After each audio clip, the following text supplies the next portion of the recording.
This is Poonam. Welcome to my YouTube channel BEd classes by Poonam Sharma. इस session के अंदर आज हम डिस्कस करेंगे BEd second year creating an inclusive school paper 2 unit 2 से हम सलमान का statement and framework of action 1994 को आज हम डिस्कस करने वाले हैं। ठीक है, ये काफ़ी इंपॉर्टेंट क्वेश्चन है और ये एग्जाम में आपके कल के पेपर में ज़रूर आएगा, तो इस क्वेश्चन को आपको ज़रूर अपने एग्जाम के लिए प्रिपेयर करना है। इसमें हम पढ़ेंगे कि सलमान का स्टेटमेंट क्या है। ठीक है, जो आपका UNCRPD एक्ट है जो आपका 2006 में बना था, ठीक है, उसको हम डिस्कस करेंगे। सेशन को स्टार्ट करने से पहले जो बच्चे मेरे चैनल पे नए आए तो जल्दी से चैनल को सब्सक्राइब कर दे ताकि आपको बीएड एग्जाम से इंपॉर्टेंट अपडेट्स क्लासेस का नोटिफिकेशन टाइम पर मिल जाए। सेशन पसंद आता है सेशन को जरूर लाइक करें और अपने फ्रेंड्स बीएड ग्रुप में जरूर शेयर करें। ओके, आज का हम सेशन स्टार्ट करते हैं।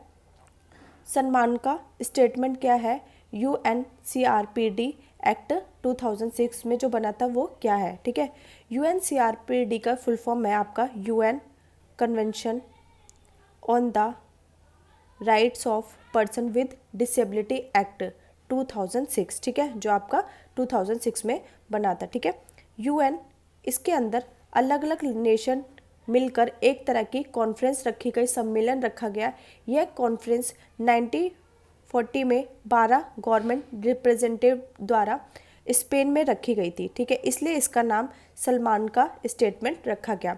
इस कॉन्फ्रेंस को क्यों रखी गई, ठीक है, उसका रीज़न क्या है, उसका कारण क्या है। हमारे देश में बहुत सारे डिसेबल्ड बच्चे हैं, ठीक है, और उनका भी पूरा अधिकार है शिक्षा प्राप्त करना। ठीक है, वो जो डिसेबल्ड बच्चे हैं वो शिक्षा नहीं प्राप्त कर पा रहे थे। उन डिसेबल्ड बच्चों की शिक्षा के लिए उनको अधिकार दिया जाना चाहिए। उनके अधिकारों को प्रोटेक्ट करने के लिए ये सम्मेलन रखा गया। ठीक है, इसीलिए उनके लिए उन्होंने कुछ प्रोग्राम बना दिए और उन्होंने प्रोग्राम में कहा कि स्पेशल बच्चा रेगुलर स्कूल में पढ़ेगा। ठीक है, जो स्पेशल बच्चा है वो रेगुलर स्कूल में जाएगा, जो सामान्य बालकों के साथ पढ़ेगा। ठीक है, और टीचर को उन्हीं के बेसिस पे, ठीक है, जो स्पेशल बच्चे हैं उन्हीं को कैसे पढ़ाना है, उनकी क्वालिफिकेशन को देखना पड़ेगा। और इनका ये उद्देश्य था इस कॉन्फ्रेंस का बेसिकली कि जो हमारा एजुकेशन सिस्टम है उसमें सुधार कराना। ठीक है, जो डिसेबल्ड बच्चे हैं उनको भी शिक्षा प्राप्त हो। ठीक है, और उनकी जो आवश्यकता है उनकी पूर्ति की जाए। ठीक है, और हमारे करिकुलम में सुधार किया जाए, ये इनका उद्देश्य था। ठीक है, अब हम आपको अपने एग्जाम में कैसे लिखना है इसको आंसर को। सलमान का वक्तव्य तथा कार्यवाही रूपरेखा। सलमान का स्पेन में 10 से 10 जून 1994 में 92 सरकारों और 25 अंतर्राष्ट्रीय संगठनों का प्रतिनिधित्व करने वाले प्रतियोगी ने 300 से अधिक प्रतिभागी थे। जो इस सम्मेलन में थे वो 300 से भी ज़्यादा प्रतिभागी थे, जो सभी के लिए शिक्षा के दृष्टिकोण को बढ़ावा देने के लिए आवश्यक बुनियादी नीतियों में बदलाव पर विचार कर रहे थे। इस सम्मेलन में वरिष्ठ शिक्षा अधिकारियों, प्रशंसक, नीति निर्माताओं, वशिष्ठवादियों, साथ ही साथ संयुक्त राष्ट्र के प्रतिनिधियों तथा विशिष्ट एजेंसियों, ठीक है, जो NGOs हैं, दान देने वाली NGOs को भी शामिल किया गया। सम्मेलन में विशेष आवश्यकताओं, शिक्षा और कार्रवाई के लिए एक ऐसी रूपरेखा फ्रेमवर्क तैयार किया और सिद्धांतों, नीति और व्यवहार को सलमान का पर चर्चा हुई, डिस्कशन हुआ। इस सम्मेलन में शिक्षा के अधिकार से संबंधित मुख्य प्रावधान 948 में सार्वभौमिक मानव अधिकारों की घोषणा के रूप में प्रत्येक व्यक्ति को शिक्षा के अधिकार की पुष्टि करते कि सभी व्यक्ति को शिक्षा प्राप्त करने का पूरा अधिकार है। ओके, इस रूपरेखा में यह तय किया गया कि सभी विकलांग बच्चों को सामान्य बच्चों के साथ शिक्षा प्रदान की जाएगी। समावेशी शिक्षा विद्यालय की शुरुआत भी यहीं से मानी गई है। अब इनका क्या सुझाव थे, इनके क्या उद्देश्य थे और ये किन सिद्धांत पर आधारित था। ठीक है, जो प्रिंसिपल थे जो कॉन्वेंशन में कहा गया स्पेशल चाइल्ड के लिए। ठीक है, प्रत्येक बच्चे को शिक्षा का बुनियादी अधिकार है, सबको राइट टू एजुकेशन का अधिकार है। प्रत्येक बच्चों को अपनी विशिष्ट आवश्यकताओं, विशेषताओं, रुचि, क्षमताओं तथा सीखने की आवश्यकता होती है। शिक्षा सेवाओं के लिए विविध विशेषताओं और जरूरतों का ध्यान में रखा जाएगा।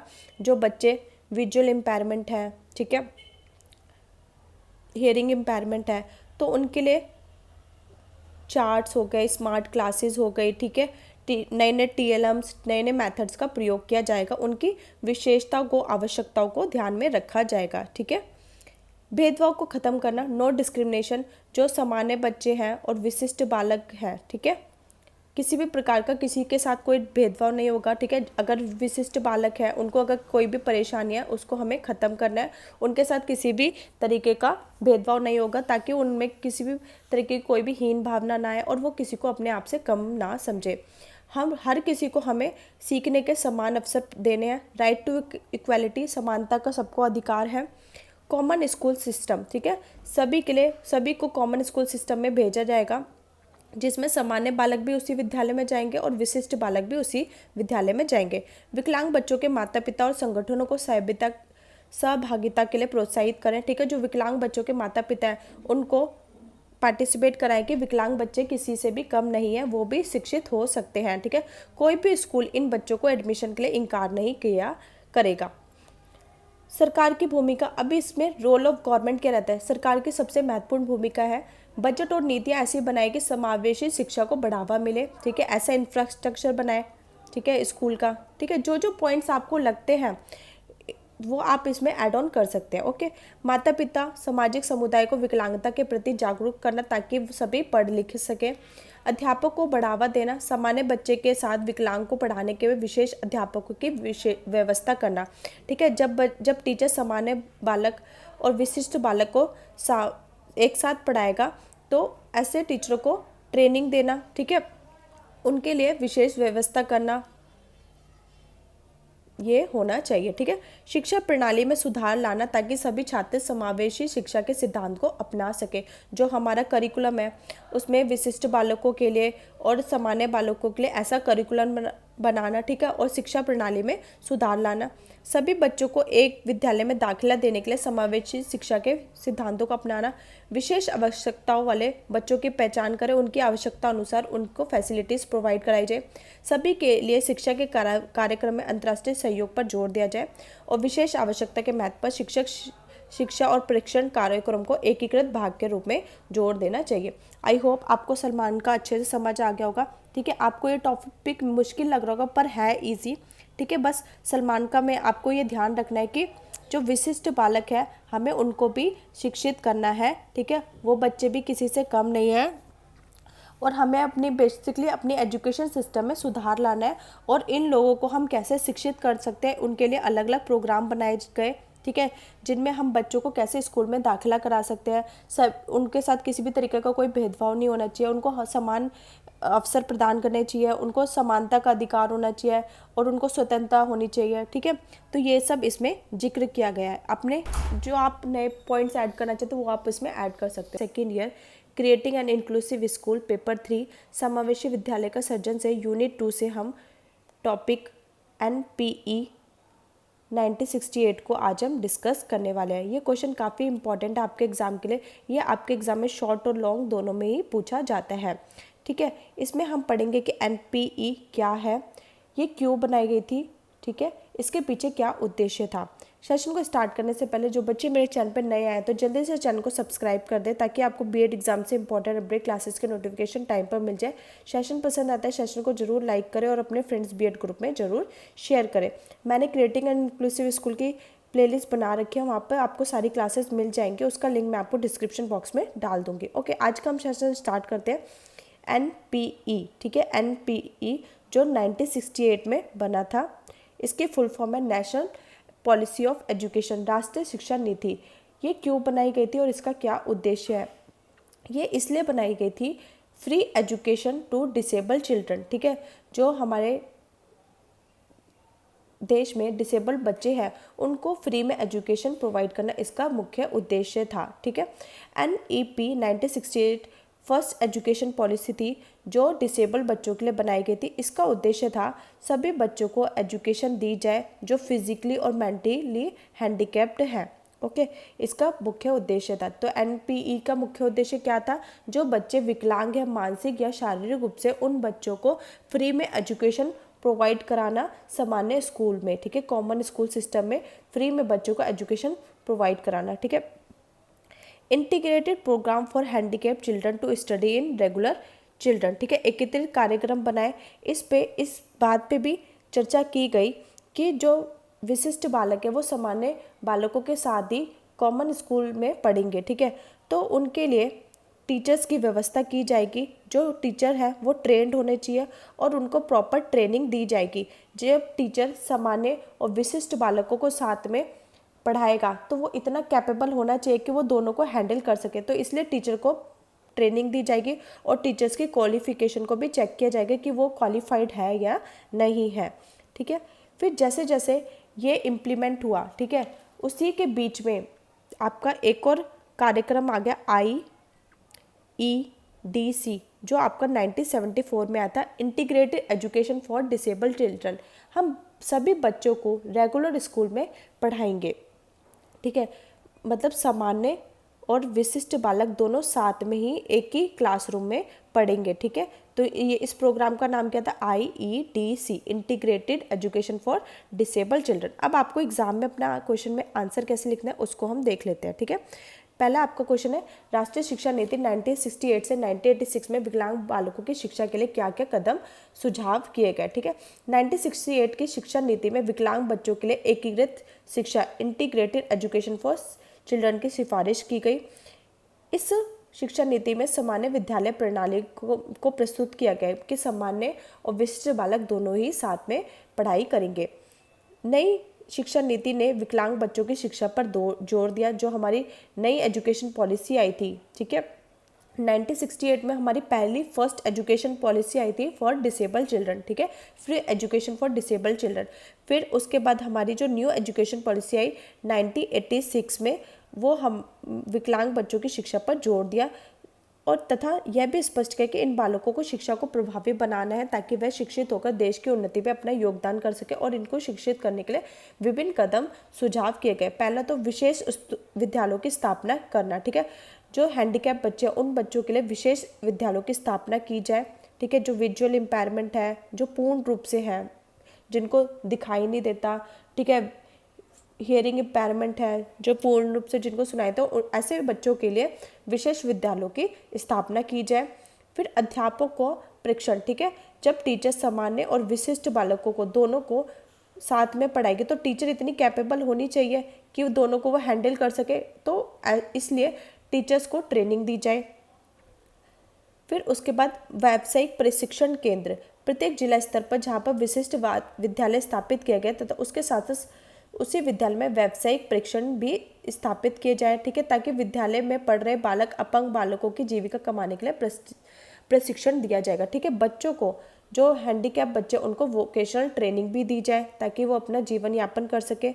व्यावसायिकों का प्रशिक्षण, ट्रेनिंग टू प्रोफेशनल। अध्यापकों के अतिरिक्त 400 मनोवैज्ञानिक तथा प्रत्येक जिला के स्तर पर 2 डॉक्टर की आवश्यकता पड़ेगी ताकि वे अपंग बालकों का स्तर निर्धारित कर उन्हें पुनर्वास में प्रबंध हो सके। ठीक है, दूसरे कार्यकर्ताओं को कम से कम 2 सप्ताह का प्रशिक्षण भी आवश्यकता है। इसके अतिरिक्त वाणी सुधारक बहरों के लिए प्रशिक्षित अध्यापकों की आवश्यकता पड़ेगी। ठीक है, व्यावसायिकों का प्रशिक्षण। ठीक है, ट्रेनिंग टू प्रोफेशनल। व्यावसायिक अध्यापकों का प्रशिक्षण। ठीक है, जो ट्रेनिंग टू वोकेशनल टीचर्स है, जो विकलांग लोगों को बच्चों को ट्रेनिंग देंगे तो उनका परीक्षण, उनको ट्रेनिंग दी जानी चाहिए। परीक्षाओं में लचीलापन होनी चाहिए, फ्लेक्सिबिलिटी होनी चाहिए। गंभीर रूप से अपंग बालकों के लिए परीक्षा में लचीलापन रखना अति आवश्यक है।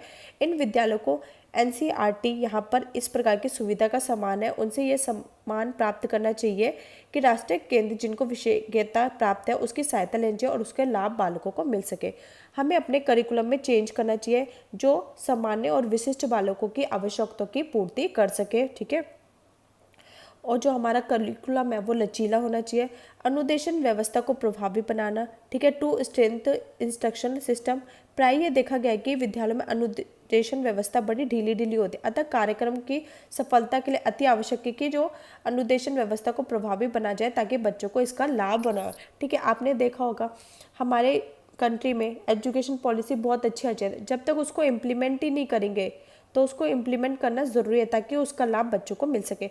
तकनीकी का प्रयोग करना। ठीक है, जो डिसेबल्ड बच्चे हैं, ठीक है, जिनको विजुअल इम्पेयरमेंट है, हियरिंग इम्पेयरमेंट है, तो जो हम टीचिंग एड्स यूज़ करें। ठीक है, नए टीचिंग एड्स, नई टेक्नोलॉजी को यूज़ करना चाहिए। ठीक है, स्मार्ट क्लासेस का प्रयोग करें। ठीक है, स्मार्ट क्लासेस हो गई। ठीक है, टीचर्स चार्ट्स के थ्रू समझाए। ठीक है, जिस बच्चे को हियरिंग इम्पेयरमेंट है वो देख तो सकता है, ठीक है, विजुअल हियरिंग एड्स का यूज़ करें, दृश्य श्रव्य सामग्री का प्रयोग करें। तो ये सब सुझाव दिए गए थे 1968 NPE पॉलिसी के अंदर, ठीक है। नेशनल पॉलिसी ऑफ एजुकेशन, ये हमारी फर्स्ट एजुकेशन पॉलिसी थी जो 1968 में आई थी। किसके लिए? Education for free education to disable children के लिए आई थी, ठीक है, जिसका मुख्य उद्देश्य था जो बच्चे विकलांग और मानसिक रूप से शारीरिक हैं उन बच्चों को फ्री में एजुकेशन प्रोवाइड करना सामान्य स्कूल में। तो उसके लिए ये सुझाव दिए गए थे। आई होप आपको सबको समझ आ गया होगा। सेशन पसंद आता है, सेशन को जरूर लाइक करें और अपने फ्रेंड्स बीएड ग्रुप में जरूर शेयर करें, ठीक है। आपका कल एग्ज़ाम है, आई नो अभी हमारे पास कम टाइम है, मैं जल्दी जल्दी जितना हो सके मैं सारी यूनिट 2 और 3 कंप्लीट करा दूंगी, ठीक है। यूनिट 1 ऑलरेडी कंप्लीट है, यूनिट 4 में छोटे छोटे से टॉपिक है उनको भी जल्दी कवर अप करा दूंगी मैं, ओके। चलिए, आज this is Poonam, welcome to my YouTube channel BEd classes by Poonam Sharma. इस सेशन के अंदर आज हम डिस्कस करने वाले BEd second year creating an inclusive school unit 2 से PWD एक्ट 1995 को हम डिस्कस करेंगे, ओके। विकलांग जन अधिनियम 1995 क्या है उसको हम डिस्कस करने वाले हैं। आज का सेशन काफ़ी इंपॉर्टेंट सेशन है, सेशन को एंड तक जरूर देखिएगा, ये आपके एग्जाम में शॉर्ट नोट में आता है। सेशन स्टार्ट करने से पहले जो बच्चे मेरे चैनल पर नए आए तो जल्दी से चैनल को सब्सक्राइब कर दे ताकि आपको बीएड एग्जाम से इंपॉर्टेंट अपडेट क्लासेस के नोटिफिकेशन टाइम पर मिल जाए। सेशन पसंद आता है, सेशन को जरूर लाइक करें और अपने फ्रेंड्स बीएड ग्रुप में जरूर शेयर करें। क्रिएटिंग एन इंक्लूसिव स्कूल की प्लेलिस्ट मैंने बना रखी है जिसमें आपको सीक्वेंस वाइज सारी क्लासेस मिल जाएंगे, उसका लिंक मैं आपको डिस्क्रिप्शन बॉक्स में और टेलीग्राम चैनल पर प्रोवाइड करा दूंगी, ओके। आज का सेशन हम स्टार्ट करते हैं। PWD एक्ट क्या होता है इसके बारे में डिस्कस करेंगे, ठीक है। P for person with disability 1995 में बना था। ये एक्ट क्या है, इसकी क्या क्या इंपॉर्टेंट है और इसकी क्या खासियत है, इसको क्यों बनाया गया, इसके पीछे क्या उद्देश्य था, इसको आज हम डिस्कस करने वाले हैं, ठीक है। जैसे कि हमारा सब्जेक्ट का नाम ही क्या है, क्रिएटिंग एन इंक्लूसिव स्कूल, ठीक है। जब हम समावेशी शिक्षा बनाना चाहते थे, ठीक है, कौन कौन सी पहली एजुकेशन आई जो हमारी NEP थी, जो मैंने अभी आपको लास्ट क्लास में कराया था, ठीक है, 1968। इसमें ये हमारी फर्स्ट नेशनल एजुकेशन पॉलिसी थी जिसके अंदर हम विशिष्ट बालकों को कैसे शिक्षा दी जाती है और उनके लिए कौन कौन से रिलेटेड नीतियाँ बनाई जाती है, कौन कौन से प्रोग्राम रहते हैं, ये सब हम इस सब्जेक्ट्स में पढ़ते हैं, ठीक है। अब हम पढ़ेंगे PWD एक्ट क्या होता है। PWD एक्ट आपका 1995 में आया था जिसमें जो डिसेबल्ड बच्चे हैं, विकलांग बच्चे हैं, उन बच्चों को शिक्षा दी जाने के लिए बात की है कि उन बच्चों को हम शिक्षा कैसे दे सकते हैं। इसमें यह प्रावधान था कि हम विकलांग बालकों को फ्री में एजुकेशन प्रोवाइड करेंगे, ठीक है। और ये कितने साल के बच्चों को शिक्षा दी जाएगी? जो बच्चे 6 से 18 साल के बच्चे हैं उनको फ्री में एजुकेशन प्रोवाइड की जाएगी। पहले जो विकलांग बच्चे थे, ठीक है, उनको पढ़ाया लिखाया नहीं जाता, उन बच्चों के लिए स्कूल भी नहीं होते थे। फिर जब हमारी कंट्री का सर्वे हुआ, ठीक है, तो उसमें हमारी कंट्री में बहुत सारे डिसेबल बच्चे थे जो ज़्यादा विकलांग थे। अगर हम उन यूथ को आगे बढ़ाएंगे नहीं तो हमारा देश कैसे तरक्की करेगा, आगे बढ़ेगा। तो इसलिए स्पेशल स्कूल हम खोल नहीं सकते थे, ठीक है। अगर हम सभी के लिए स्पेशल स्कूल खोलेंगे, ठीक है, विजुअल इम्पेयरमेंट वाले बच्चों के लिए अलग, हियरिंग इम्पेयरमेंट वालों के अलग, मेंटल रिटार्डेशन के लिए अलग, तो ये क्या प्रणाली हो जाएगी, बहुत ही ज़्यादा खर्चीली प्रणाली हो जाएगी। तो इसमें क्या होगा कि हम सारे बच्चों को सामान्य और विशिष्ट बालकों को दोनों को साथ में मिलकर पढ़ाएंगे, ठीक है, जिससे क्या होगा हमारे पैसों की बचत होगी और पैसे कम खर्च होंगे। तो इस एक्ट की खासियत क्या थी, ठीक है, इसको हमने क्यों ऐड किया? इसके अंतर्गत 7 हमने डिसेबिलिटी को ऐड किया, ठीक है। हमने इसमें 7 डिसेबिलिटी ऐड की। अगर ये 7 डिसेबिलिटी के अंदर कैटेगरी नहीं आती तो ही हम स्पेशल स्कूल खोलेंगे, स्पेशल एजुकेटर्स रखेंगे, ठीक है, स्पेशल ट्रेनर्स रखेंगे उन बच्चों के लिए और उन बच्चों के लिए स्पेशल प्रोविज़न बनाए जाएंगे, ठीक है। अब हम देखते हैं कि आपको अपने एग्ज़ाम में कैसे लिखना है और कौन कौन से 7 डिसेबिलिटीज थी इंक्लूड किया और इसके क्या क्या ऑब्जेक्टिव्स हैं उसको हम डिस्कस करेंगे, ओके। PWD अधिनियम संसद द्वारा 12 दिसंबर 1995 को पारित किया गया था और 7 फरवरी 1996 को इसे लागू कर दिया गया। भारत सरकार ने विकलांगों के लिए यह सुनिश्चित करने के लिए एक अधिनियम बनाया, विकलांगों को भी राष्ट्र निर्माण का एक हिस्सा माना जाए। यह एक महत्वपूर्ण कदम है जो विकलांग लोगों के लिए समान अवसर सुनिश्चित करता है। इस अधिनियम में शिक्षा, रोजगार और व्यावसायिक प्रशिक्षण, आरक्षण, अनुसंधान और जनशक्ति विकास, बाधा मुक्त परिवेश के निर्माण, विकलांग व्यक्तियों के लिए पुनर्वास, विकलांग लोगों के लिए बेरोजगारी भत्ता, विकलांग कर्मचारियों के विशेष बीमा योजना और गंभीर विकलांगता वाले व्यक्तियों के लिए घरों की स्थापना जैसे पुनर्वास के पहलू का प्रावधान किया गया। और दूसरे में इसमें 6 से 18 वर्ष के विकलांग बच्चों को निःशुल्क शिक्षा दी जाएगी, इसका प्रावधान था। अब इसमें 7 प्रकार की डिसेबिलिटी को इंक्लूड किया गया। पहली डिसेबिलिटी ब्लाइंडनेस, जो देख नहीं सकता है, लो विजन, जिसे कम दिखता है। हियरिंग इम्पेयरमेंट, जो सुन नहीं पाता, उसको फ्री में शिक्षा कैसे दी जाए। फिर है लोकोमोटर डिसेबिलिटी, जो मोटर रिलेटेड प्रॉब्लम होती है, जिसके अंदर शारीरिक गतिविधियाँ, तो वो सही से उठ नहीं पाता, बैठ नहीं पाता, चल नहीं पाता, उसको शिक्षा कैसे दी जाए। मेंटल रिटार्डेशन, मंद बुद्धि हो। लेपोरेसी, उसे बोलते हैं जैसे कुष्ठ रोग हो जाते हैं ना, स्किन रिलेटेड प्रॉब्लम्स, उसे। मेंटल इलनेस, मानसिक बीमार हो, तो उन बालकों को शिक्षा दी जाए, कैसे दी जाए। अगर इससे बाहर कोई भी डिसेबिलिटी है, उन बालकों के लिए स्पेशल स्कूल, स्पेशल प्रोविज़न और स्पेशल टीचर्स रखे जाए। इसमें 7 प्रकार की विकलांगता को ऐड किया था। अब इन बच्चों को हम एजुकेशन कैसे दें, इस PW एक्ट बनाने का उद्देश्य क्या था। फ्री एजुकेशन, 6 से 18 वर्ष के बच्चों को फ्री में एजुकेशन दी जाएगी। Integrated education of disabled children with normal child, सामान्य और विशिष्ट बालकों को एक साथ मिलकर पढ़ाया जाएगा। फिर है प्रमोट स्पेशल स्कूल, जो बच्चे वो 7 डिसेबिलिटी में नहीं आते, उन बच्चों के लिए उन बच्चों के लिए special school, special provision, special teachers रखे जाएंगे। और फिर है 4th व्यावसायिक परीक्षण देना।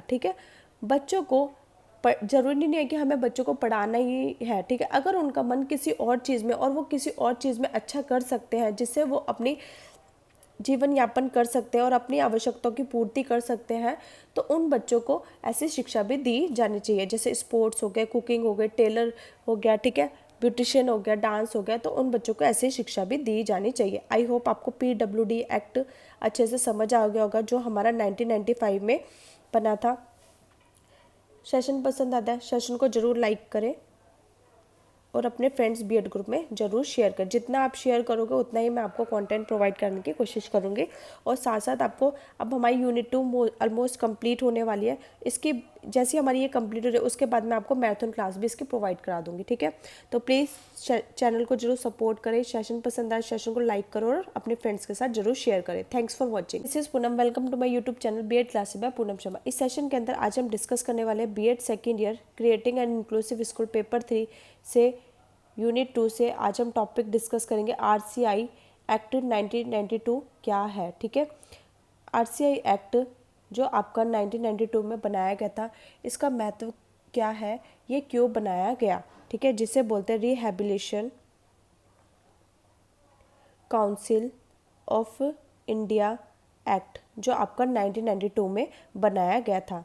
इस एक्ट को बनाने का क्या उद्देश्य है, हम इस बात पर चर्चा करेंगे। ओके, सेशन को स्टार्ट करने से पहले जो बच्चे मेरे चैनल पर नए आए तो जल्दी से चैनल को सब्सक्राइब कर दे, ताकि आपको BEd एग्जाम से इंपॉर्टेंट अपडेट क्लासेस के नोटिफिकेशन टाइम पर मिल जाए। सेशन पसंद आता है, सेशन को जरूर लाइक करें, अपने फ्रेंड्स BEd ग्रुप में जरूर शेयर करें। BEd सेकेंड ईयर में क्रिएटिंग एन इंक्लूसिव स्कूल की मैंने आपकी प्लेलिस्ट पे बना रखी है, जिसमें आपको सीक्वेंस वाइज सारी क्लासेस मिल जाएंगी। उसका लिंक मैं आपको डिस्क्रिप्शन बॉक्स में और टेलीग्राम चैनल पे प्रोवाइड करा दूँगी, तो टेलीग्राम चैनल जरूर ज्वाइन कर लेना। ओके, आज का हम सेशन स्टार्ट करते हैं। RCI एक्ट क्या होता है, rehabilitation council of India act क्या है, ये क्यों बनाया गया और इसके क्या मुख्य उद्देश्य हैं। इसका मुख्य उद्देश्य ये था कि जो टीचर्स हैं, जो विशिष्ट बालकों को शिक्षा देंगे, उनके लिए एक मिनिमम स्टैंडर्ड एजुकेशन सेट कर दिया गया, ताकि हर एक टीचर इतना कैपेबल हो, इतना क्वालिफाइड हो, वो सामान्य बालक और विशिष्ट बालक को साथ में एक ही क्लासरूम के अंदर पढ़ा सके। इसका उद्देश्य यही था।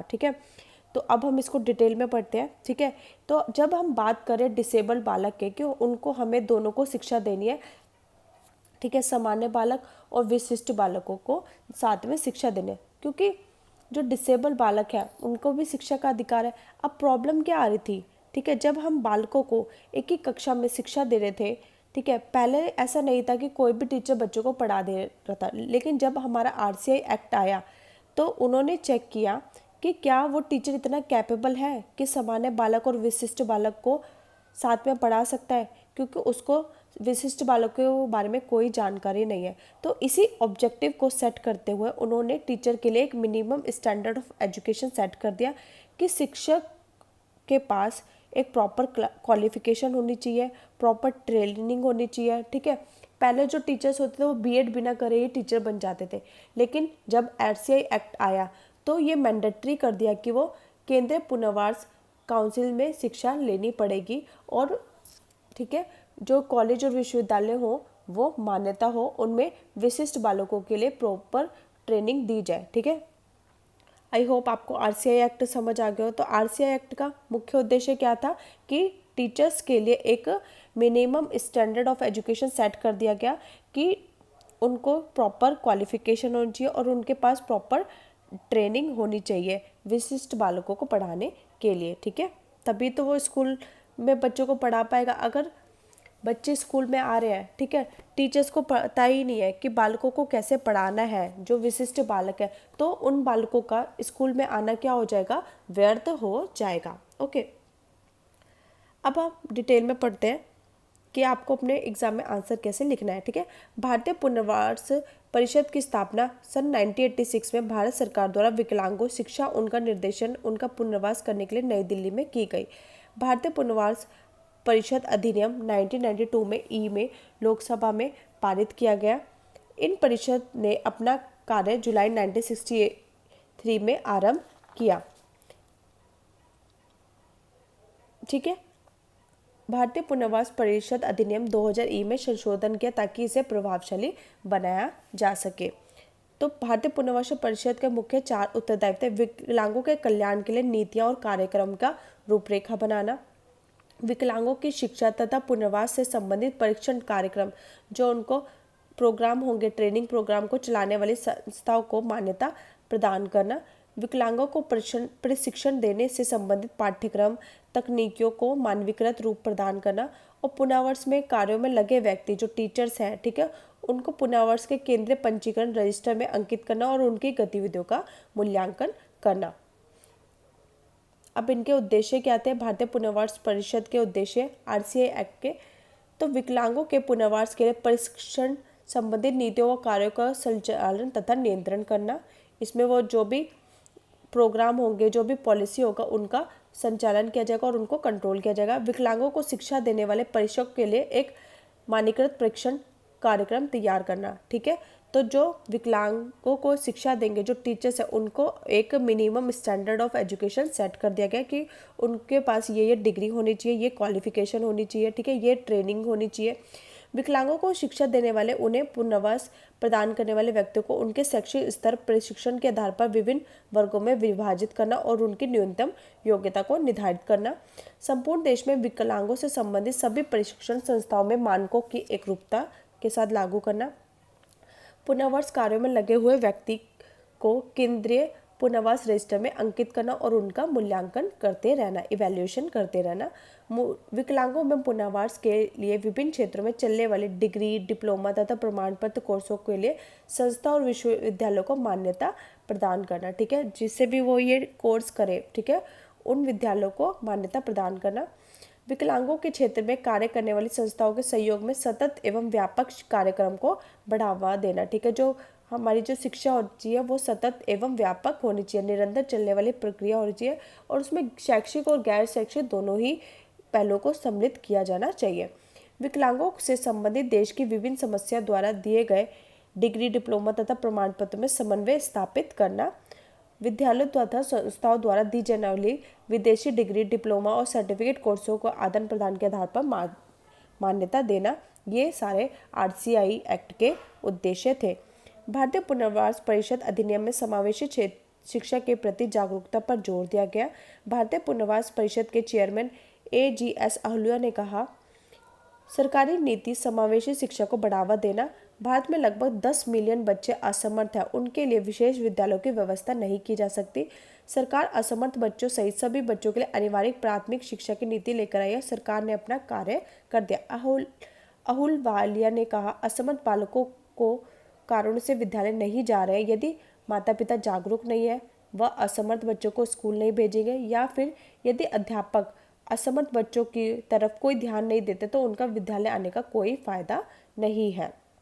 ठीक है, आई होप आपको RCI एक्ट अच्छे से समझ आ गया होगा। ठीक है, RCI एक्ट का मुख्य उद्देश्य क्या था कि जो टीचर स्कूल में बालकों को पढ़ा रहा है, ठीक है, जो सामान्य और विशिष्ट बालक है, क्या वो उनको टीच करने में कैपेबल है या नहीं है। ठीक है, तो उनके लिए एक RCI एक्ट ने minimum standard of education set कर दिया कि बच्चों वो टीचर्स के पास इतनी क्वालिफिकेशन होनी चाहिए, इतनी ट्रेनिंग होनी चाहिए कि वो सामान्य और विशिष्ट बालकों को साथ में पढ़ा सके। ओके, सेशन पसंद आता है, सेशन को जरूर लाइक करें और अपने फ्रेंड्स बीएड ग्रुप में जरूर शेयर करें। चैनल पर नए हैं तो चैनल को जरूर सब्सक्राइब कर लें ताकि आपको बीएड एग्जाम से इंपॉर्टेंट अपडेट क्लासेस का नोटिफिकेशन टाइम पर मिल जाए। आज का सेशन में यहीं खत्म करते हैं। Thanks for watching.